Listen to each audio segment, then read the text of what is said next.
What's something you found on a partner's phone that instantly changed the relationship forever, but they never knew you saw it?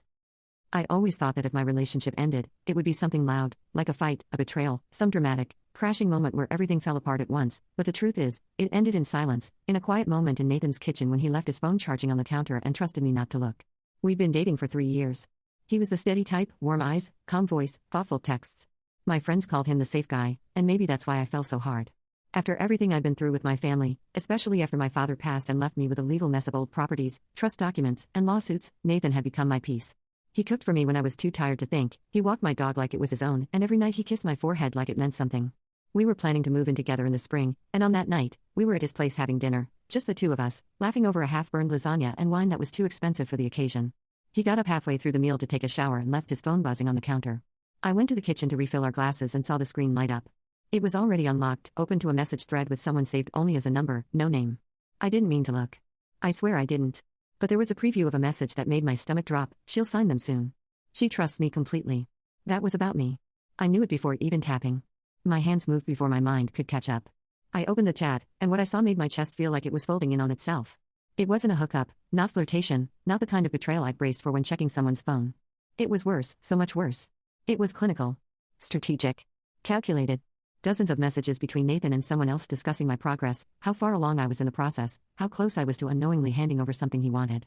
There were references to my late father's trust documents, to our family's old business assets I'd only recently gained access to after months of legal battles. There was a message that read, "Once we get her signature, it's done. Everything falls in place." I didn't even realize I was shaking until I felt the wine bottle slip slightly in my grip. I placed it down, carefully, like I was handling something fragile, because I was. My entire life, my sense of trust, my future with this man. All of it felt like it was splintering apart at once, and the only thing I could do was pretend I didn't see any of it. I heard the shower turn off and forced myself to breathe, to move, to walk back into the dining room with a smile on my face and 2 full glasses of wine in my hands like nothing had happened. I sat across from him, nodded along to his story about work, laughed at the right moments, and kissed him goodnight when the evening ended. But inside me, something had cracked wide open. That night, I lay awake beside him in his bed, watching the ceiling and trying to replay every moment of our relationship through this new lens. Every time he asked me about my father's old legal mess. Every time he encouraged me to just get it over with and sign whatever needs signing.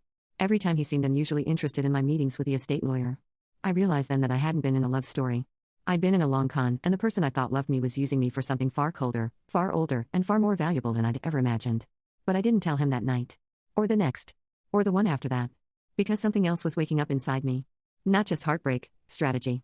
If he could play this game, so could I, but first, I needed to know exactly what I was dealing with. And so, I stayed. The days that followed were the hardest acting performance of my life. I smiled, I kissed, I held his hand as if my world hadn't shifted the moment I read those messages, as if I hadn't seen the man I loved discussing my future like a chess piece in a game I didn't know I was playing. But behind the softness of my eyes, my mind had become a storm of calculation. I needed to know how far this went. Was Nathan working alone, or was there a network behind him? Was this just about my father's estate, or something deeper, older, buried under years of legal paperwork and generational silence? I started small, subtle. I told him I was cleaning out my father's old study and casually mentioned finding more boxes of documents I hadn't gone through yet. His reaction was too eager, too sharp. He asked if I needed help, if I was planning to just toss out the junk, if I'd already signed that stack the lawyer mentioned. There was a hunger in his voice he didn't even try to hide. That night, I pretended to fall asleep early, then crept into his home office and searched for anything, backup drives, notes, receipts. And that's when I saw it, his laptop, still on, open to his email. He hadn't closed anything. It was almost like he believed I would never question him, never look too closely. He underestimated me. I went through everything quickly but carefully, screenshotting every message he had with a man named Richard, a name I recognized from my father's early business lawsuits. Richard had once sued my father over a piece of disputed land that was later discovered to hold rare mineral rights. It was a brutal, drawn-out case that my father had won, but apparently, Richard hadn't let it go. According to the emails, Nathan had been contacted by him a year before we ever met. The plan was simple: get close to me, gain my trust, and gain access to the trust's lesser-known annex, an obscure clause hidden in a document so dense that even my own lawyer had glossed over it. The clause stated that if I signed a specific transfer form, the mineral rights would be released to a third party via a loophole only applicable under shared management with a spouse or partner. Richard couldn't access it himself, but Nathan could, through me. I felt sick. I felt violated. I felt awake. But I didn't run. I didn't scream. I copied everything and emailed it to a hidden folder I created under a fake name, then calmly returned to bed, wrapped myself around him like he was my anchor, and whispered that I was glad we were finally building something together. The irony nearly broke me. From that moment forward, I started keeping two versions of my life: the one Nathan saw, warm, trusting, still in love, and the one I lived silently, behind his back, digging through every document from my father's estate, meeting secretly with an old family lawyer I'd known since childhood, and learning exactly what it would take to dismantle everything Nathan and Richard had built. I also started replacing documents in small, strategic ways, altered versions of the files he was so desperate to get. I knew he'd look for them when I wasn't around. I knew he'd check my laptop, my bag, even my trash. So I gave him what he wanted, just not the truth. Meanwhile, I started documenting him, recording conversations, tracking calls, even getting a burner phone to log his location when I was out of town for a fake work retreat. Every smile I gave him was a lie wrapped in silk. And yet, through all of this, I couldn't stop the ache in my chest. Because there were still moments, real moments, where I caught myself wanting to believe he loved me. He made me coffee in the mornings. He kissed my shoulder when he thought I was asleep. He held me tightly during a thunderstorm like he didn't want to lose me. And I hated how much I wanted those gestures to be real. I hated how my heart kept getting in the way of my survival. But I reminded myself, over and over, he was using me. He was going to gut me financially, legally, emotionally, and if I didn't stay 2 steps ahead, I would lose everything my father had fought to preserve. So I smiled. I played my part. I became the perfect partner, the trusting lover, the unsuspecting heiress. But inside, I was building a quiet war. And soon, he wouldn't even see the ambush coming. It's strange how quickly pretending becomes second nature, how easily your face can split into a convincing smile while your brain calculates 10 moves ahead, and by the 3rd week of my silent war against Nathan, I had become so good at lying to him that I started to scare myself, because sometimes I could almost believe the lie too, especially in the quiet moments when he looked at me like I was his whole world, or when he wrapped his arms around me after dinner and kissed the top of my head with such gentleness it made my eyes sting. But then I'd remember the messages, the emails, the buried betrayal laced through every sweet gesture, and my softness would harden into resolve. I began layering my plan like a chessboard, planting decoy documents in places I knew he'd eventually search, including the cabinet in my apartment I had once told him was private because it held personal letters from my late father. I forged new versions of the key transfer documents, well-designed, believable, but ultimately meaningless, and labeled them subtly, just enough for someone looking for specific phrases to think they'd struck gold. I even left one version folded sloppily in an old file next to a pile of irrelevant real estate forms, knowing curiosity would pull him there. And it worked. One night, when I pretended to fall asleep on the couch, I heard him creep into my office, thinking I wouldn't wake, and 10 minutes later, he returned to the living room with that same carefully composed expression he always wore when he was hiding something. My heart was pounding under the blanket, but my face didn't move. I just let out a small snore for good measure and waited until he slipped back into bed before I got up to check. Sure enough, the decoy paper was slightly out of place. I smiled. He thought he was winning. Meanwhile, I had started meeting with my family's old legal contact, a retired lawyer named Florence who remembered the original case against Richard better than anyone. She confirmed what I'd suspected: if Nathan obtained any form of signature on those transfer rights under false pretenses and submitted them, even without full disclosure, it could technically activate the clause, shifting valuable mineral control to a third-party holding company that Richard had recently reactivated. Florence helped me draft a new will amendment and quietly register a legal freeze on those assets without alerting public databases, essentially locking the real documents down until we had enough evidence to press charges. I also worked with her to rewrite a few of the forms Nathan was desperate to obtain, mimicking the originals just closely enough to satisfy whatever photo or scan he might try to send as proof to Richard. I knew they were watching me now. Nathan became more attentive, almost suspiciously so. He started asking questions about my work hours, my friends, even offered to pick me up from appointments I'd previously said were just errands. But I stayed ahead. I used rideshare accounts he didn't know I had, made Florence text me from an encrypted number under the name Lily Pilates, and began storing my real notes in a hidden cloud folder only accessible from a burner tablet I kept in my car's tire well. Every detail mattered. Every smile I gave him was rehearsed. But the part I hadn't accounted for, the part I couldn't prepare for, was the emotional toll. I'd lie awake some nights with him curled against my back, whispering about our future, about the house he wanted us to buy together, about how he couldn't wait to see me pregnant someday, and a tiny voice inside me would whisper, what if he meant that part? What if he really did fall for you somewhere along the way? And every time that voice spoke, I hated myself for listening. I wanted to believe he loved me. I wanted to believe that under the manipulation, under the lies, there was something real. But real love doesn't plan your financial downfall. Real love doesn't groom you into signing away your legacy. Still, the human part of me, the broken, yearning, hopeful part, ached for it to be true. That maybe I was the exception. That maybe I was more than the mission. But then the next morning would come, and I'd catch him sneaking glances at my locked drawers, or feel the shift in his tone when I mentioned anything legal, and I'd remember, no, he's just playing his part, too. So I stopped hesitating. I stopped doubting myself. I became sharper, colder, more precise. Because I knew the endgame was coming. I could feel it building. The tension in his questions. The pressure in his body language. He was getting impatient. And I had to make sure that when the moment came, when he made his move, I would already be 3 steps ahead. The night I knew it was all coming to a head was colder than usual, and maybe that's why I felt something tighten in my chest as I stepped into my car and drove away from the apartment, leaving Nathan inside with a kiss on his cheek and a soft, practiced smile he didn't question anymore, because by then I had perfected the art of being unreadable, loving but distracted, warm but tired, just enough distance to keep him from sensing that I was watching his every move unfold exactly the way I needed. I parked 2 streets over in the shadow of a broken street lamp and opened the monitoring app connected to the cameras I had hidden weeks earlier in my apartment, tiny enough to look like screws in the bookshelves, ordinary enough to be invisible even to someone searching for them. I watched as he moved through the space like a man on a mission, no hesitation, no guilt, just purpose. He opened the filing cabinet I'd intentionally left slightly ajar, flipped through folders until he found the one marked with the same subtle blue dot he'd noticed days ago, the one I'd accidentally shown him when organizing old papers from my father's estate.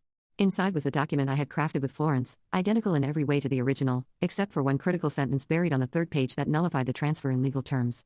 I watched as he scanned each page with his phone, taking careful photos, likely to send to Richard later that night. I should have felt triumphant. I should have felt rage. But what I felt instead was empty. Because this wasn't just about betrayal anymore, it was about the slow, aching death of a version of myself I'd been clinging to. The version that believed in him. The version that believed in love. And just as I was preparing to turn off the feed and leave, he did something that shattered every line I'd drawn to protect myself emotionally. He reached into the drawer of the hallway console, the one where I kept spare keys, gum, and junk mail, and pulled out a small velvet box I had never seen before. He held it in both hands and opened it. Inside was a ring. A simple, elegant engagement ring.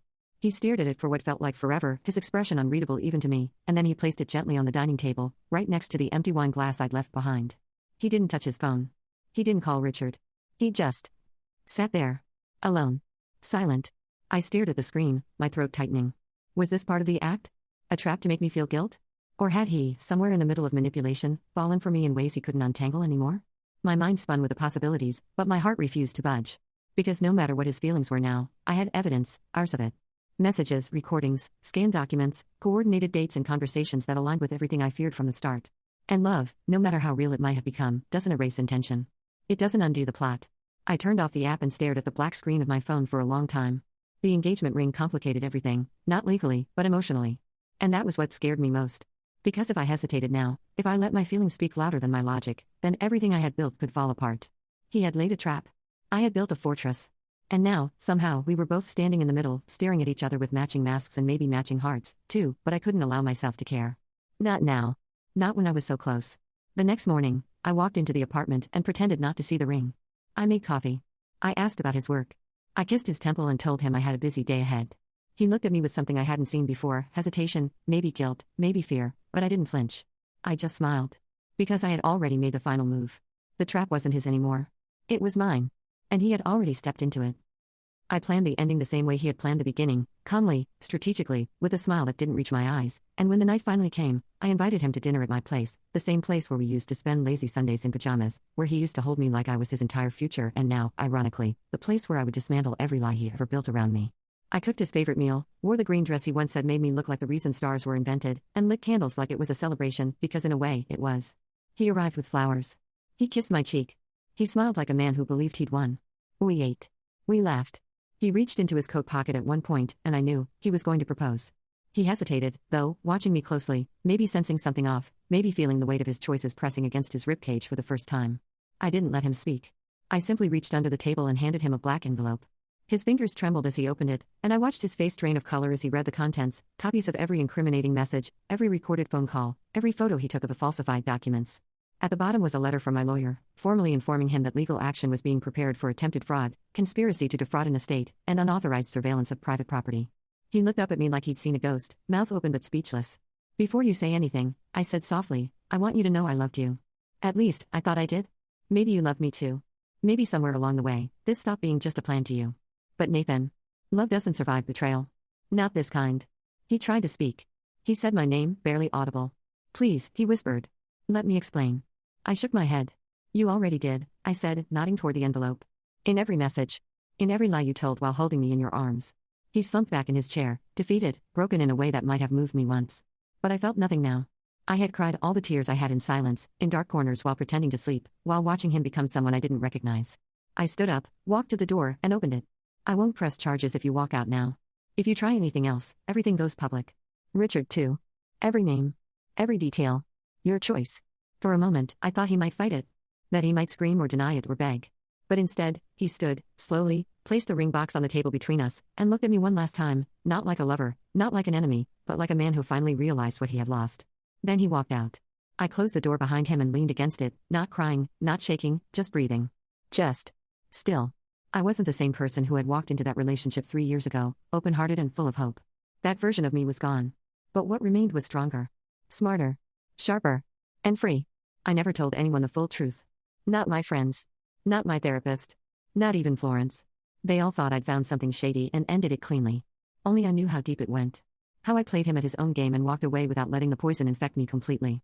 And sometimes, when I sit alone in my apartment, I still wonder, did he ever love me? Was the ring real, or just one final manipulation? I'll never know. But that's the thing about trust. Once it breaks, the pieces never quite fit the same again. And if he ever wonders why everything fell apart so perfectly around him, I hope he remembers this: I saw everything. I knew. And I smiled.